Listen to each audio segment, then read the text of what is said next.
Bonjour tout le monde, j'espère que vous allez super bien. Donc on se retrouve aujourd'hui pour petit partenariat de Doki Doki. Donc je vais vous présenter une nouveauté et deux suites de mangas comme la plupart du temps. Donc du coup on va commencer Excusez-moi. On va commencer tout de suite avec la nouveauté. Donc il s'agit de Battle Game in 5 Seconds. Voilà. Donc on a le tome 1 et le tome 2. Et ce que j'ai beaucoup aimé, c'est que dans le service presse, ils nous l'ont envoyé dans un super beau coffret. Donc voilà, qui se présente comme ceci.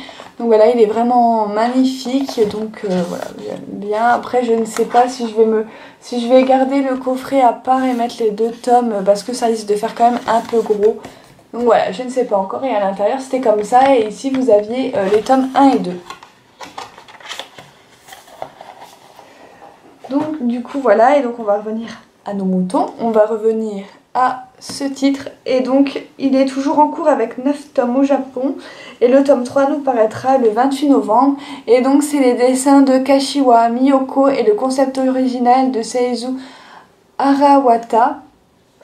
Et donc eh bien on va suivre ce jeune homme que l'on va avoir comme personnage principal, qui s'appelle Akira, et donc c'est un lycéen qui est passionné de jeux vidéo. Voilà, il aime pas vraiment la vie qu'il mène parce que pour lui ça se ressemble, et il adore être dans les jeux vidéo, surtout que il a pas besoin, on va dire, d'apprendre ou de connaître des choses. En fait ça lui vient naturellement. Donc voilà, l'école ça le passionne pas, et donc il adore les jeux vidéo, mais un beau jour, il va se faire enlever par une organisation un petit peu mystérieuse. Donc, du coup, voilà. Et en fait, cette organisation va leur dire qu'en fait, il n'existe plus dans la vraie vie. En fait, ils ont été radiés, voilà, de l'état civil. Je vais mettre un peu du résumé parce que, voilà, ils ont été radiés d'état civil. Donc, ça veut dire que leur famille, leurs amis, tout ça, les croient morts.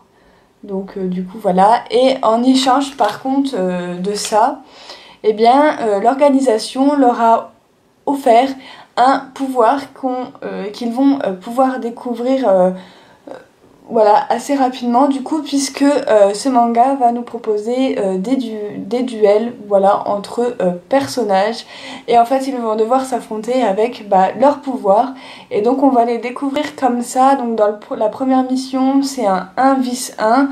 Donc voilà, on va un petit peu découvrir un petit peu d'autres personnages, du coup, un petit peu leur pouvoir, voir un petit peu les combats et tout. Donc du coup voilà, ça peut être très violent puisqu'un combat peut se finir par plusieurs possibilités, voilà, c'est-à-dire mort, blessé et je ne sais plus. Et hors jeu, voilà, en fait ils ont le droit de déclarer forfait, mais en fait on sait pas trop qu'est-ce qui se passe si jamais ils perdent un duel. Donc du coup voilà, enfin du moins on le sait pas encore au bout de ce premier tome, donc voilà, il faut aller un petit peu plus loin, il faut lire le tome 2.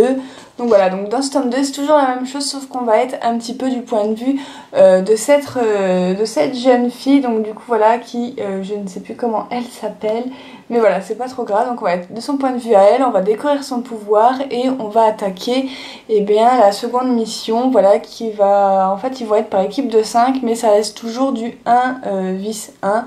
Donc du coup voilà, et là ça va partir un petit peu en cacahuète, ça va commencer à devenir un petit peu violent envers les joueurs, parce qu'il y a des joueurs qui ne sont pas pareils que d'autres. Donc du coup voilà, va y avoir des meurtres, va y avoir voilà, de la stratégie aussi, et ça j'aime beaucoup, les jeux un petit peu stratégiques, tout ça. Donc du coup j'ai trouvé ça vraiment pas trop mal, et j'ai vraiment beaucoup aimé. Voilà, je me suis lu les deux tomes assez rapidement. Donc du coup voilà, j'ai le tome 2 fini un petit peu en suspense de ouf, donc j'ai hâte de voir la suite. Donc du coup voilà, puisque dans le camp inverse donc, de nos personnages principaux que l'on suit, on a vachement une fille sadique, et on ne sait pas trop qu'est-ce qu'elle réserve à son équipe. Donc du coup voilà, j'ai hâte d'avoir le tome 3 du coup. Donc du coup voilà, et les dessins sont vraiment super beaux. Je vais vous montrer un petit peu ce que ça donne, voilà, au niveau des combats, tout ça, c'est vraiment bien amené. Voilà, il y a de la stratégie, du suspense, on est en même temps avec le héros principal qui se pose beaucoup de questions, puisque lui il a qu'un but, voilà, pourquoi il reste ici, qu'il n'essaye pas de s'enfuir, ben déjà c'est un peu, ça crée un peu de vouloir s'enfuir, donc du coup lui son seul et unique but c'est de battre l'organisation, d'arrêter ce massacre, d'arrêter tout ça, d'arrêter ces enlèvements de gens qui n'ont rien demandé. Et donc du coup voilà, en fait il veut tout simplement vaincre l'organisation, les surpasser et arrêter tout ça. Donc j'ai bien envie de voir où c'est que ça mène. Il fait très très jeune je trouve comparé à certains personnages. Mais voilà, je trouve que c'est un des personnages les plus réfléchis. Pour l'instant des personnages que je connais, donc du coup voilà, vous avez des pages couleurs au début du tome, voilà, du tome 1 que j'ai oublié de vous montrer, qui sont vraiment pas mal, c'est tout coloré, voilà, avec les personnages que l'on va découvrir dans ces 2 premiers tomes. Voilà, pour tout vous dire, les organisateurs de ce jeu, on les voit aussi, on voit un petit peu qu'ils les suivent tout simplement, hein. Donc du coup voilà, ce que j'aime bien c'est qu'on a 2 points de vue, on a le côté de l'organisation et le côté des combattants. Donc du coup j'ai trouvé ça vraiment super pas mal. Voilà pour les 2 tomes, j'attends d'avoir le tome 3, comment ça va se passer. Donc du coup voilà, et donc c'est un petit shonen fort sympathique, mais j'espère qu'il ne fera quand même pas plus de 15-20 tomes parce que sinon ça va faire beaucoup de tomes. Voilà. Ensuite, nous avons le tome numéro 2 de Strange Dragon de Keiko Ishihara. Voilà, donc ça c'est une série qui sera terminée en 3 tomes et nous aurons le tome 3 le 28 novembre également. Donc j'ai beaucoup aimé ce 2e tome, donc on a la suite, donc notre héroïne n'est pas au bout de ses peines, donc du coup voilà. Elle se pose encore pas mal de questions au niveau de son dragon, parce que certes il lui a juré de la protéger, tout ça, etc. à la fin du 1er tome, mais voilà, il reste toujours assez en retrait, tout ça, donc elle se pose pas mal de questions. Mais ce qui va un petit peu les rapprocher, c'est que notre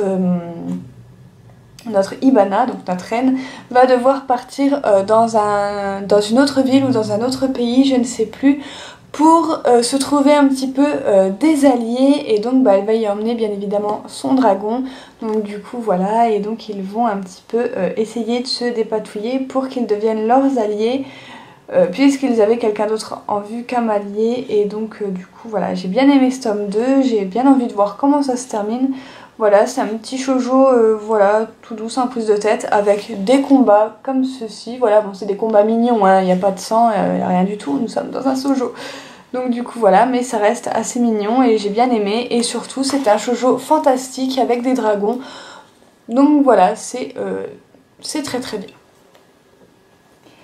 Et ensuite, pour finir cette petite vidéo, nous avons le tome 7 et 8 de Mushoku Tensei. Donc le tome 7, je l'ai acheté moi-même, et le tome 8, c'est Doki Doki qui me l'a envoyé. Mais ils avaient oublié de m'envoyer le tome 7 au mois de juillet, du coup je l'ai acheté, tant pis. Et j'ai énormément adoré ces 2 tomes, donc comme d'habitude. Donc voilà, on a Rudius dans ce tome 7 qui va enfin retrouver son père. J'imagine même pas la réaction du père quand il retrouve son fils, ça va un petit peu partir en cacahuète. Mais voilà, il y a tout qui finit bien quand même, donc du coup voilà, il va pouvoir même découvrir sa petite sœur, donc qui est juste là, voilà, qu'il n'a pas vue depuis qu'il était bébé. Mais voilà, le tome que j'ai le plus aimé dans les 2 là, donc celui-là certes était très émouvant et un petit côté what the fuck quand même, et celui-là était vraiment trop touchant puisqu'on va retrouver un nouveau personnage. Donc voilà, que je ne vous dirai pas qui c'est, mais c'est un personnage qu'on connaît super bien. J'ai mis du temps à la reconnaître, donc du coup voilà. Donc en fait là on va aller dans le royaume d'Asura. Donc voilà, où c'est qu'on a une princesse, donc Ariel, qui manque de se faire assassiner par un de ses frères, il me semble. Donc du coup on a un mystérieux jeune homme qui va être recruté comme son garde du corps, parce qu'il faut bien quelqu'un pour la protéger. Donc voilà, personne ne le sait dans le royaume d'Asura, mais en fait cette personne qui a été recrutée, eh ben, c'est une magicienne. Donc du coup voilà, et donc on va suivre un petit peu le rôle de ce garde du corps, on va suivre un petit peu les aventures de cette princesse. Donc voilà, on va aussi bien évidemment suivre la suite avec Rudius et compagnie. Donc du coup voilà, qui repartent d'ailleurs à l'aventure pour pouvoir retrouver bien évidemment les personnes manquantes à leur famille. Donc du coup voilà, et ce que j'ai beaucoup aimé aussi, c'est qu'on a un petit bonus avec Roxy. Voilà, et c'était vraiment trop drôle. Roxy est un personnage que j'adore dans cette histoire, donc c'est une démone. Donc du coup voilà, j'ai vraiment beaucoup aimé. Et donc du coup voilà, pour les dessins, bah, c'est comme d'habitude, c'est toujours très beau. Voilà, il y a beaucoup de choses qui se passent dans un tome de Mushoku Tensei maintenant. Avant je trouvais que ça allait plutôt... lentement, et maintenant bah, je trouve qu'il y a vraiment pas mal de choses qui se passent et j'ai hâte d'avoir le tome numéro 9. D'ailleurs j'ai pas trouvé la date, donc j'espère qu'il va bientôt sortir. Donc du coup voilà, et les couvertures c'est toujours sublime, et on a toujours des pages couleurs dans les tomes qui sont vraiment très belles, un petit peu comme ceci. Donc du coup voilà, et je trouve ça magnifique. On a toujours...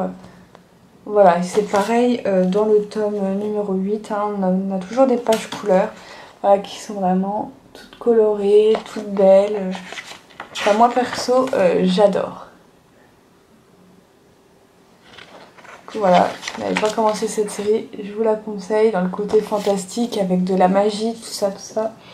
C'est vraiment super génial, et on sent que l'auteur a énormément d'imagination, donc du coup voilà. Voilà tout le monde, j'ai à présent terminé ma vidéo, j'espère qu'elle vous aura beaucoup plu. Comme d'habitude, n'hésitez pas à mettre le petit j'aime, à mettre tous vos avis en commentaire, à me dire bien évidemment si vous avez lu un des titres que je vous ai présentés dans cette vidéo. Et sur ce, on se retrouve très bientôt pour de prochaines vidéos. Bye!